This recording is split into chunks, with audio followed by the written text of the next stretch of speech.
let's talk about UFC 255. That's this weekend. We got 2 titles, and we got the return. I mean, Leon's my guy, no doubt about it.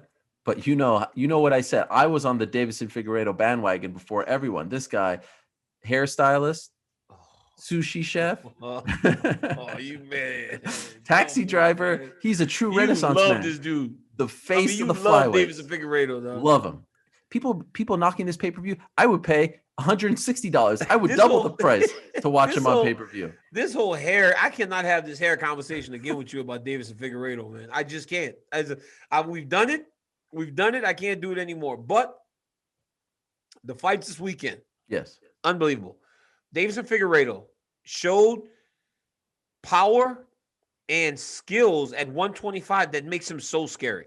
He looks like he can be a long-reigning champion. From the first Benavidez knockout to the second one where he dominated Joe B from start to finish. And we have not seen Joe B get dominated like that. I mean, DJ? Did DJ even dominate him in the way that Deiveson did? I mean... Well, DJ did knock him out in like a minute. No, but they fought twice, right? They fought twice. Yeah. Okay. The second time wasn't as bad, right? No, the second time was the knockout. But the first one was a little bit better. Like, there was one fight that was kind of competitive. Yes, but UFC like 152, Toronto. Yeah, but he got dominated by Deiveson Figueiredo, twice. And he just choked him unconscious. He beat him on the feet. Rematch should have never happened, if you ask me. He beat him on the feet. Then he dominated him on the ground. He just really out hustled him.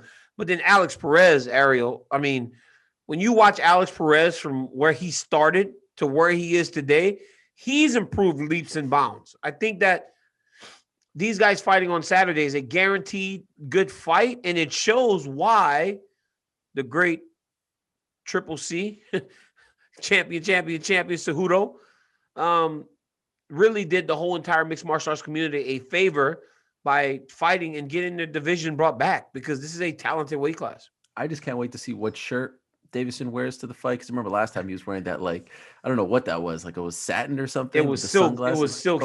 Was that velvet? It actually looked like a velvet shirt. It was great.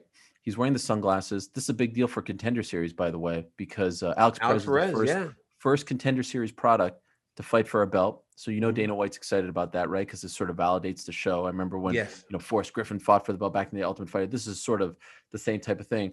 But DC, there's 2 other flyweights on the card: Brandon Moreno and Royval. There's only 22. Phenomenal. There's only 22 flyweights in the UFC right now under contract, but I feel like the division with Deiveson Figueiredo leading the way is in a pretty good spot. Like, I'm excited about this. It's viable, and then to have Brandon Royval and McLovin Moreno, to have him and McLovin about to fight this weekend, that just gives you a clear number 1 contender too, right? Fighting on the same night. Royval looked like he's been insane since he made his debut. I called his debut. He beat the kid from Kansas City, Tim. What's the guy's name? Tim Elliott. Mm-hmm. Submitted him, and then the fight on Fight Island that he had was just madness against what's the guy's name? The English guy, right? Isn't the guy Kai Car France? Was Kai Car France? No, from Australia. From Australia, he beat Kai Car France. That was a crazy fight. He hurt him on the feet and submitted him. And then we know how good McLovin is for as long as he's been around. Brandon Moreno. So it gives a clear number 1 contender. And that's all you can really hope for in a division that was essentially on the cutting block not very long ago. But with Deiveson Figueiredo at the head, it does seem like it can be around for a long time and have exciting fights. And of course, I don't want the entire country of New Zealand to hate me. New Zealand. I made a mistake there. It was New Zealand. Yeah. Kai Car France, City Kickboxing, Israel Adesanya wears cool hats. Sorry about that. Can I tell you an unpopular opinion, a very unpopular opinion? And people are going to hate on me for this, but this is 100% authentic. I genuinely feel this way. I love the fact that the 2 flyweight divisions are at the top of this bill. I love that it's Deiveson Figueiredo and Valentina Shevchenko, the 2 flyweight champions, male, female. Now, we don't know a lot about, I'll be honest, yeah, sure, their opponents, Alex Perez and Jennifer Maia, respectively, aren't the biggest names. But, for an organization that has been accused of maybe not paying the same type of attention and love to the flyweights, I think it's kind of cool that the 2 flyweight, that they group them together, right? Because to me, Valentina Shevchenko is must-see TV. She is must-see TV. She's the second best female fighter on the planet, right behind Amanda Nunes. Very close to Amanda Nunes. Yeah. She's shown as an undersized person that she can compete with Amanda, who has just dominated everybody else. So, I mean, Valentina's a killer.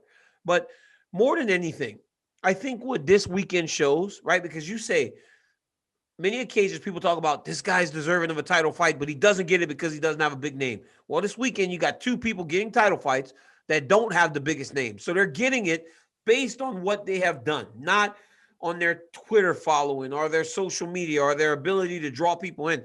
They're getting it because they've earned it. Jennifer Maia earned her title fight, and she's getting it.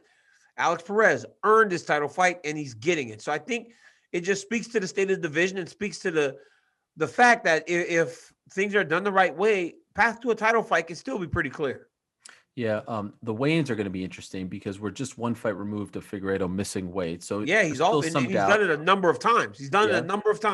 And Jennifer Maia has missed weight a couple times. She's a former Invicta FC 125 champ, but in the UFC, she's had some trouble. In her last fight against Joanne Calderwood, that's how she got the title fight with the win over Joanne this summer. She has missed weight before that fight. So the weigh-ins to me on Friday are going to be really interesting to see if all four fighters make it.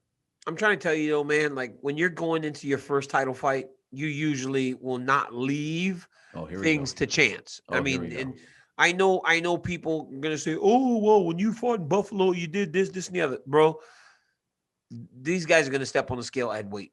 I'm pretty confident. Clip this off. Jedi, clip this off. We'll see on Friday if this comes to fruition. You got the return of Joaquin Buckley, the man who, we can give it out right now. Back kick from hell. I mean, knockout of the year, no doubt about it. Some pressure though, right? Don't you feel like there's a bit of pressure on him to top that? No, I mean, if he goes in there with the idea that he needs to top what he did that time, he's going to get himself beat. You got to go in and just compete to the best of your ability, because the reality is Joaquin Buckley did not plan for that kick to happen. If he had planned for it, it would have never happened. You got to just let yourself compete and fight. And when those big moments are presented to you, you take them and you become an overnight superstar, like you become an overnight star like he did with that knockout on Fight Island. I wonder if he's going to try too hard. Like, you don't want, because his life changed dramatically since the knockout. If you try too hard, to your point, usually bad things happen. Yeah. Shogun fighting. So a lot of names, the card has been maligned to a degree, but there's some names. There's something for everyone on this card. So you'll be there. You'll be calling the action. You're back. Yep. Me, John Anik, and Joe Rogan. We're back. The A-team back. The A-team's back. We can't wait to call the fights. Thank you for watching ESPN on YouTube. For live streaming sports and premium content, subscribe to ESPN+.